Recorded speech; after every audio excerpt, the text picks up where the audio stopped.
Welcome to Empires and Puzzles Books interview number 9.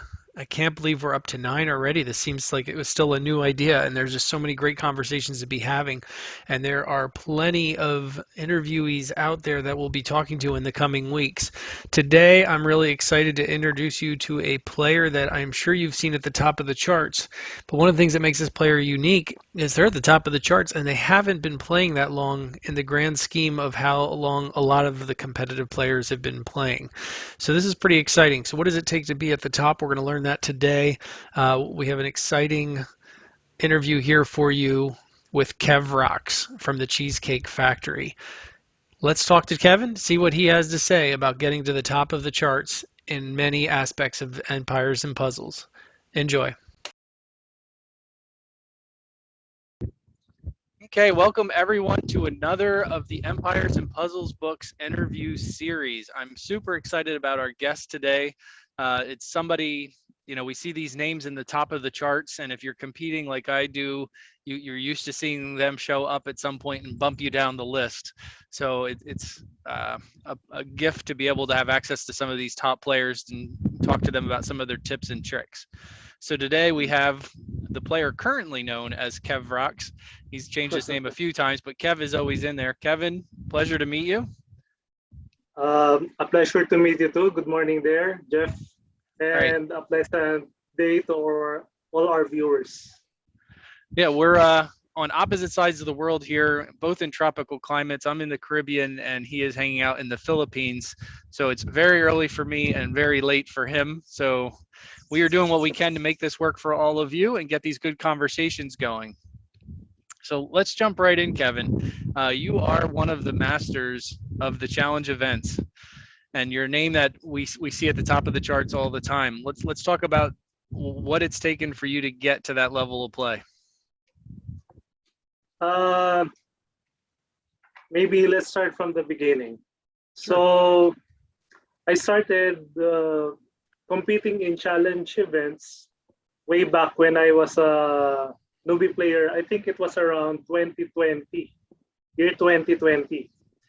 I would always be fascinated on the top leaderboard scores, seeing those crazy high scores every monthly challenge events. But I was thinking and asking to myself, why isn't there a single Filipino player who's at the top? So I think that fueled my desire to try competing in challenge events so that at least one Filipino player can be seen at the top. So that's what get me started. So you only really started seriously competing in the challenge events in 2020. And my experience, much like yours, is I've seen these incredibly high scores. When you first start playing, they almost seem impossible. Like how is it even possible to get these scores? So how did you dive in to start learning to improve? So at first it was only self-taught. I studied mainly the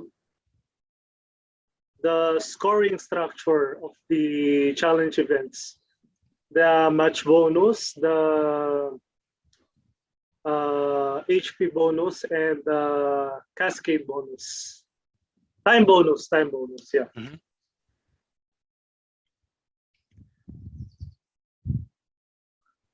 And where did you go from there? Then I first started competing in Epic because the heroes are easier to get, and the red 4-star team is perfect at as it is. So there, I started there. How did you, if you weren't following anyone else or getting mentorship, how did you decide which heroes to use? I was just experimenting and researching myself.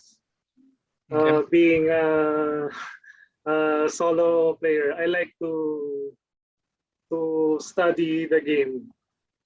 I'm a student of the game. But there comes to the point that I became uh, my my effort is just not enough. I so there came a time that I would help. I would get help from some of the top players, event players of the game, like Uriel and Executor. They were my mentors back then. Yeah, they were both great. Oh, I was sad to see Uriel retire from the game, and I haven't yes, seen and I haven't seen. Executor too. Yeah, I was gonna say I haven't seen Executor play in quite a while either, so I assumed he bowed out. Yep. And that's one thing I can say for this community is I have not found any players that are playing at the top that aren't willing to talk about what they're doing to get there. UCLA Pack puts her videos out there. I'm not quite on the level that you all are with the challenge events, but I've been placing in top 10 more consistently, and I put my walkthrough videos out there. Waffles, Keon Lee, who was the first interview in this series, he's always been very candid with people about talking about what he does and showing it. And frankly, I think that makes the competition a little more interesting, and it just uplifts the entire community. So you were talking about the epic. So let's talk about your primary epic heroes that you're using to compete. Who have you assembled to dominate in the epic events? Yes, the 4-star red epics are perfect as it is. The usual, I level up Wilbur, Guardian Falcon, Lancelot, and 2 other heaters. Do you use Scarlet and Sir Lancelot? Yep. Scarlet and Sir Lancelot. Kelil, I use Kelil from on stages 1 to 9 for her burst damage. While I substitute, I take out Scarlet and replace her with Colin. I use him from level 9 to 15. You use Colin costume now, or are you still using regular Colin? Regular Colin. Unfortunately, I haven't pulled him yet. Yeah, the costume hits even harder. So here's an interesting question. Do you play the game in the English setting, or do you change the language? I played the game in English setting. Okay, yeah, I was impressed that you were knowing the English name, so I wasn't sure which language you're using in game. I do find it impressive that Small Giant has embraced many languages across the globe. So if you don't know that about the game, you can go in and change the language settings. And they even have a colorblind option. If you struggle with colors, there's a way in settings to put on colorblind options. Yep. So let's boost it up and let's talk about some legendary. Yes. Legendary is my specialty, really. Because I think the best team for Legendary are blue teams. Blue team is basically perfect because there is Mickey, Frida, and a bunch of other strong hitters like Master Lepus. Master Lepus is definitely my favorite blue in the game. Yeah, I still don't have Master Lepus, and I spent a ton this last Springvale event trying to get him, and I still have not gotten him. So he eludes me. So the Jot character really changed a lot of things with that boost to tiles. And now we have Karnov for darks and Ratatoskr for the greens. I don't know if you saw, but there is an upcoming fire hero in season 4 that does the same thing. Yeah, it's the Spider Queen, I think. Zenobia. Yep. Yeah, so I'm excited about, I'll be chasing her as well. I find that boosted tile damage is great for the events and for the Ninja Tower and Titans. Tower, yes. Do you have Athena or who are you using for regular defense down? I sometimes use Athena. Sometimes I use Gunnar. Both of them, depending on Mhm. the stages. Yeah, the later stages, it's important to get that shared tile damage. Yep. And that's another thing that I think players that are new to challenge events, unless you're looking at the leaderboards, you don't realize the power of putting in a 3 or 4-star hero sometimes. So even though that it's legendary, using the shared damage from Wilbur, 4-star Wilbur, or 3-star Gunnar costume is a huge advantage to spreading those tiles out.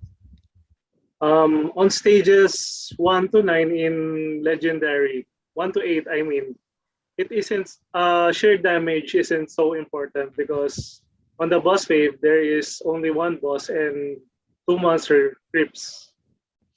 So Athena is more suited there, especially if you are farming for chests, Mm-hmm. going for the top one or top 10 at least. So I want to ask you a bit about that crazy max score that you got on Legendary 15 with the 134K. You know, Yes. I've had an amazing level 15 once. I had a crazy cascade that set, you know, on color diamond that set itself off, and I got up to 128K. So what did it take to get to 134?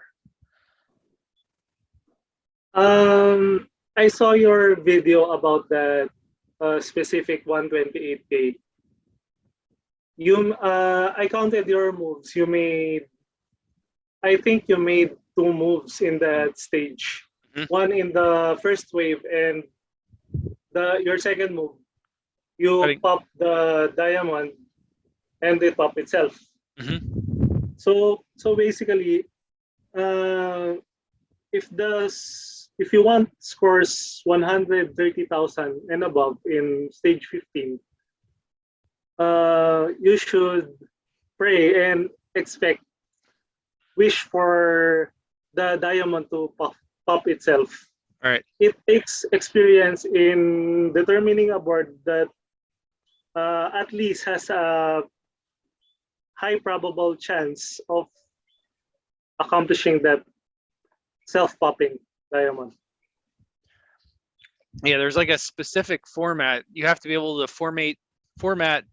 Most of the times it's worked for me is when you format it so that when you make the diamond, it's on a vertical, so the on color tiles come up right behind it. So as they come up the board, they set it off. It seems harder to do it if you're going horizontally.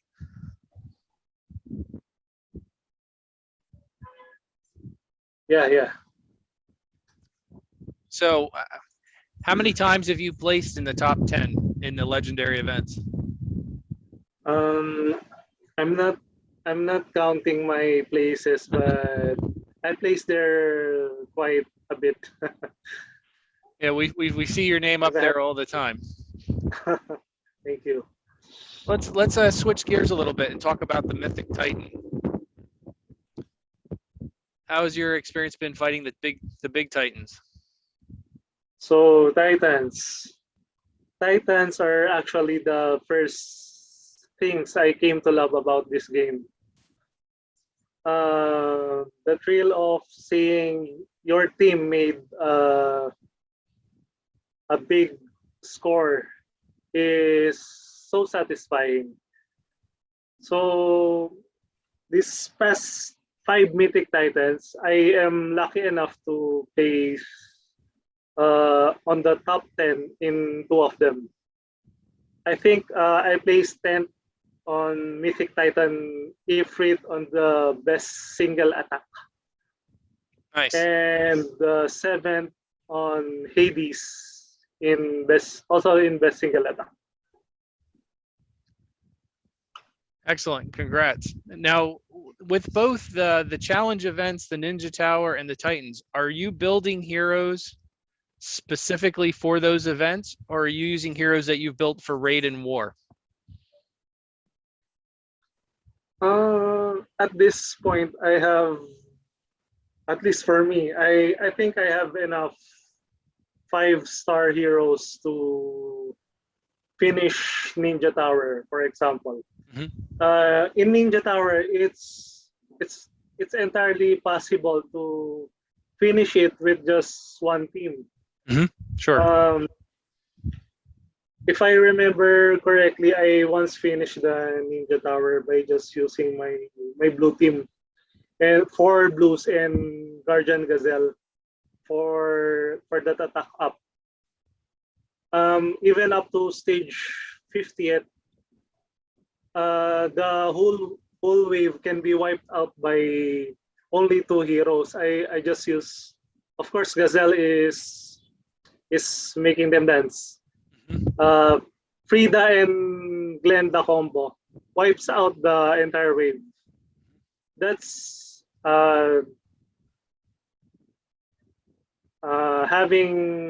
having those key heroes actually helps in finishing these types of events. So I don't think I need any more heroes for that. So I'm collecting heroes now just for wars. Yeah, you And met. on Mythic Titans, I also have a second Mickey. So I have Tarlak, Ranveer, and Gazelle. So I think I'm okay with my current roster. Yeah, that is excellent. I'm missing Gazelle. She's one of my missing 29 heroes at this point, but maybe at some point I'll get Gazelle. Her and Master Lepus elude me. So let's talk about your emblem usage. So we only get so many emblems in the game, and we obviously need some emblems for raiding and war. And then we have these teams that we use for the events. Yes, exactly. Does that affect how you decide to emblem, like, and which emblem paths you're choosing? Definitely. The challenge events are my most favorite part in the game. So it's a no-brainer to put emblems on my event heroes, especially on rare and epic. Legendary emblems on legendary heroes is a little does a little impact on challenge events, but on rare and epic, a big of a deal to emblem your heroes. Yeah, for me, the heroes that I'm using in the events, I tend to go all attack on emblems. I'm not worried about taking damage on it all. Is that the direction you go, or are you worried about that health score and increasing defense and health? Yes, I'm a very offensive player myself. I like attacks, heroes with high attacks. Yeah, me If too. this were an online game, I will be a wizard or an assassin with a high attack. Yeah, what's nice in this game is the high attack improves both the tile damage and the special damage. Yes, but some of my heroes I use defense and health, especially the healers, and of course the tanks. Yeah, not too worried about healers and tanks in the challenge events though, right? Yeah. I don't use those. So what are your next goals in the game? I'm starting to like the Ninja Tower events. Maybe gonna take it more seriously because I'm mainly focused on challenge events, saving item for those, and neglecting Ninja Tower. Because at first I was so bored and I think it was tedious. But now I'm learning to like the Ninja Tower. So maybe I'll try to compete for the top there sometime. Yeah, we'd welcome to see you rumble at the top. The Ninja Tower for me is my favorite event. I maybe this is making me a weird person, but I like the intensity of it, the stress of trying to get that one perfect board, and you got to get it right. You know, we do have And the the ability. refills are limited. Mhm. Yeah, we can flee to redo boards, but there's just only so many flags in the game, even if you buy all the extra flags. So it's not like a challenge event where you can just keep farming over and over. You have to be very cautious. And I've had the True. experience in the Ninja Tower where I've fled a decent board twice and then ended up on the third or fourth flag having awful boards. And I got to watch the flag, so I just have to end up biting it and taking the awful board, which is not a good place to be. But what's your highest placement in the tower so far? Not so high. I think I placed 17th once. 17th is great. I mean, that's better than a million and a half other people. uh, more, yeah, yeah. Well, So, what do you think it is? I mean, there's enough information out there now for players to know how to score high, right? There's walkthrough videos from a number of players online. The strategy's been published. Like, we know the recipe to get the high scores. Now, not everybody's going to build teams to get those high scores, but there's something true. else going on. Like, there's something else going on. Like, with you, with Waffles, with UCLA Pack, you all have the recipe, but there's something that's taking you all above where everybody else is. Like, and I feel that barrier myself. Like, I get the recipe, like I know what I'm doing, but there Mm, is something that I feel that I'm frequently just missing. And I know when I talk to Waffles, he's like, well, you know, you're wasting a lot of resources on not good boards. Like, you have to save them for the really great boards. Even with doing that, I think it begs the question, how do you know when a board is really great? Like, how do you know when to go all in and that this is the board you're going to really put all your effort into? yeah. I think to be able to reach Waffles level, let's just say Waffles level, you need a ton of experience and practice, practice, practice. There is no substitute. Um, a theory is easy to see, but you need you need actual hands-on practice on eventing. Uh, and on scoring high, I think my edge on other event players, I'm I'm a very high score, especially on the last stages. I finish them quickly, and I gamble with the possible best boards to make a ton of cascades. So I think that's my edge. How much time and effort do you put into hunting for chests? in one sitting, I in one sitting I spent about 3 hours, but now I think it's wrong to do that because you will just get tired uh, and lower your focus. So I think um, one or continuous sitting every other day or with 20 minutes rest is the most optimal way. Mm-hmm. Yeah, the pattern I've been using for the first 3 days, I will basically do one level. So either rare or epic. Excuse me, not one level, but one tier. So I'll do rare one day, epic one day, legendary, and I just farm for really great boards and put up the best score that I can. And then I'll go back and see which levels I think I can improve on and start pushing those scores. But I'm with you on that. Once you start putting a couple hours in, if you sit down and you're farming for hours, it's almost like you don't even know what to do when you get a good board because you're just so You'll used to seeing just so many bad get ones. yeah. You'll just get frustrated and waste so much refills.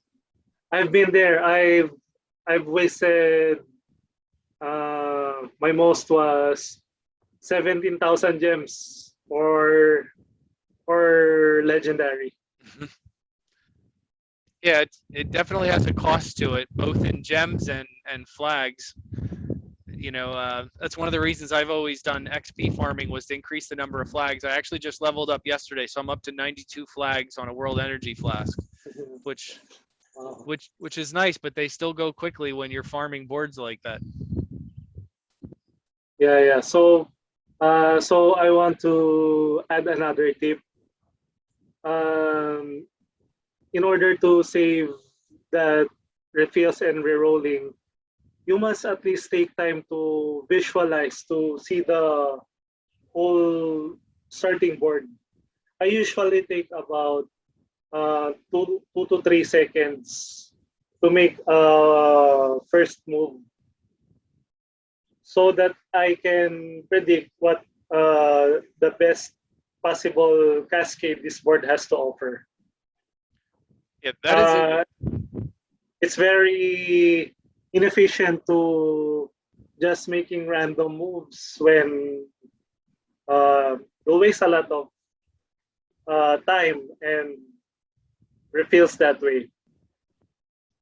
Yeah, I was really surprised, and I know Exeter hasn't been playing, but when Executor was putting up his videos on YouTube, I was shocked by how long it took him to make the first move. Like you said, it's 3 to 5 seconds, and I was really doing an inefficient job. I would just load boards and make the first move on instinct, and it was either great or it wasn't, and then just start over. So he has slowed me down. I think it's one of those things in life where the slower you go, the better it is sometimes. Yes, hastes make waste. Exactly, exactly. It applies here. But it's that pressure from the clock, because the time score is part of it. But it just never really occurred to me, giving up 3 or 4 seconds at the beginning to make an even better move. It has much higher benefits. Oh yes. I just wanna add on legendary, it's fine to waste some 2 or 3, even 5 seconds, as long as your cascade is good. But on the later levels, stage 9 to 15, time is very important, and it adds more point at that point, stage 9 to 15. Mhm. So you need to be really quick in the last few stages. And that's where that experience comes in, with recognizing the really good boards. Yeah. And the best advice I've been hearing from players and doing these interviews lately is, don't waste items on good boards. Use the items on great boards. Like, it really needs to be a fantastic board. If your goal is top 10 or top 1, yes, it's great advice. But top 100, a good board is okay. Now, you were saying about that you're going to start focusing on the Ninja Tower a little bit. Knowing that the Ninja Tower, like the Mythic Titan, is really expensive on the heavy weapons, the Hunter's Lodge level weapons like Scrolls of Alteration, Hurricanes, things like that. What is your Exactly. strategy? What is your strategy going to be between balancing weapons between the tower and the Mythic Titans? Yes. My alliance right now, Cheesecake Factory, isn't pushing for top 100.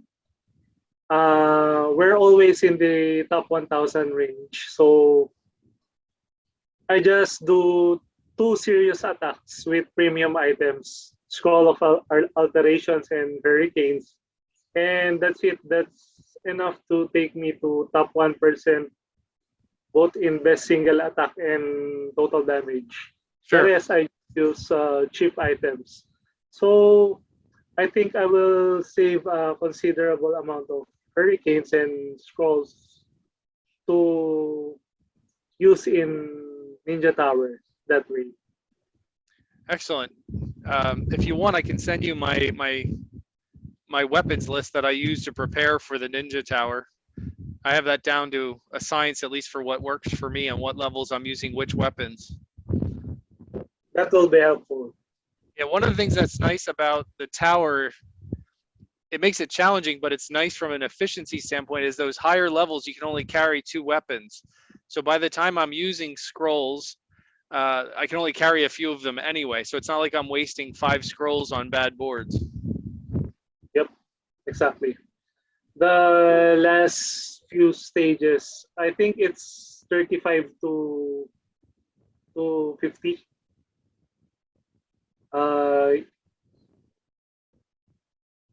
You can only carry so much, minus 3 items, I think.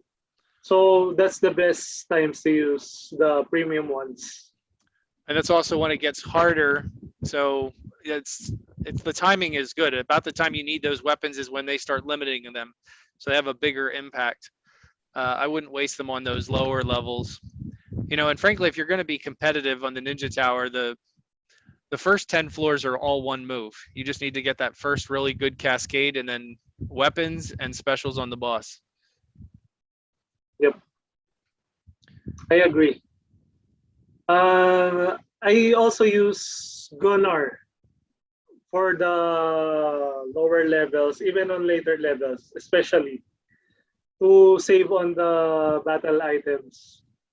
I'm on I do it like this. I'm on a costume Gunnar.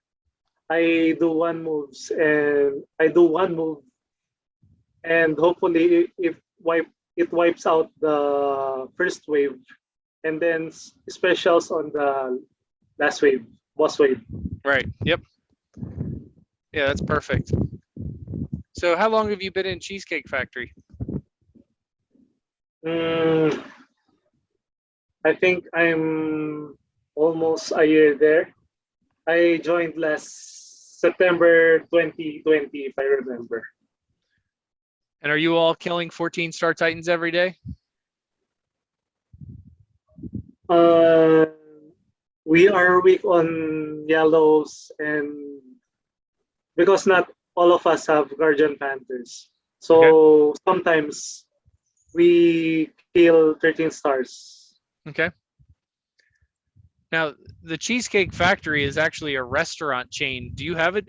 Is Cheesecake Factory in Philippines? Yes, some franchises can be seen here in the Philippines. All right, excellent. Yeah, I don't know. Cheesecakes are good. Yeah, my wife and I travel a bit. I just don't remember ever seeing a Cheesecake Factory location outside the U.S., but that's kind of cool that they have expanded. Where is the majority of your alliance from? We are an international alliance. Believe it or not, our members are from the 6 continents. that that is Oh, awesome. the only continent where we have no an alliance mate is Antarctica. Yeah, that is truly international. It's a So global yeah, alliance. global alliance, mixed races. It's fun, How does that diverse. affect your war timing with hits? Yeah, so um, because of that, we are adapting a simpler method in wars. Mm-hmm. So we just fire at will on the 12-hour mark. Okay, yeah, it keeps it simple. That's it. That's our very simple strategy in wars. So with war and raiding, what's your attack strategy? Are you a 3-2, 4-1 mono, 2-1-1-1? I use 3-2 mostly because I've tried to use mono before, but it just doesn't work with me. Mm-hmm. I found the most luck in using 3-2. Now, Of how do course, you? in rush wars in very fast mode, I use 3-1-1 sometimes or 2-2-1. Now, with your forget rush wars for a minute, because that's a whole different kind of thing. In your regular wars, how do you set up your team? Are you using 5 attackers? Are you using a couple healers? Are you using support heroes? Yes. This is basically my team setup. I use 2 healers and 3 attackers, sometimes 2 attackers and 1 utility hero. Those 2 healers must be of different color Mm-hmm. to increase the chance of survivability. Sure. Excellent. I really appreciate your time in doing this interview today. Do you have any last words of wisdom or advice that you'd like to share with the community? Hold that thought. Can I greet some Pinoy alliances out there? We are a close knit community, so I just want to greet them.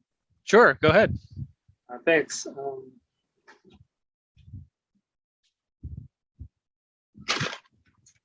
Okay, so I want to greet the Pinoy Titan Killers led by Awong and Red Horse, Legends of Space by PGX, Pinoy Scouts, Hello Duty Calls, Pinoy Invaders to the Beautiful Miss Sky, Akuma Filipino-Japanese Alliance, Hello Connor, Dungeon Destroyers TA, Pinoy Idol version 21, Pinoy Philippines Alliance, Pinoy Freedom Fighter, Pinoy Knights, Gamer Squad PH, Pinoy Midnight Warriors, Pinoy Mansion, and Sandugo Tribe. That's all. Thank you for letting me read those alliances. No problem. Big plug for all those Filipino alliances. For sure. Do you just have one account? I only have one account. One is already too much. I don't know if I can take another one. I agree with that. Well, on behalf of all the viewers here and myself, I just really want to thank you for your time today. I genuinely appreciate you being able to share some of the secrets that are getting you to the top each month. Thank you so much, Kevin. It was an honor. Thank you. Thank you very much.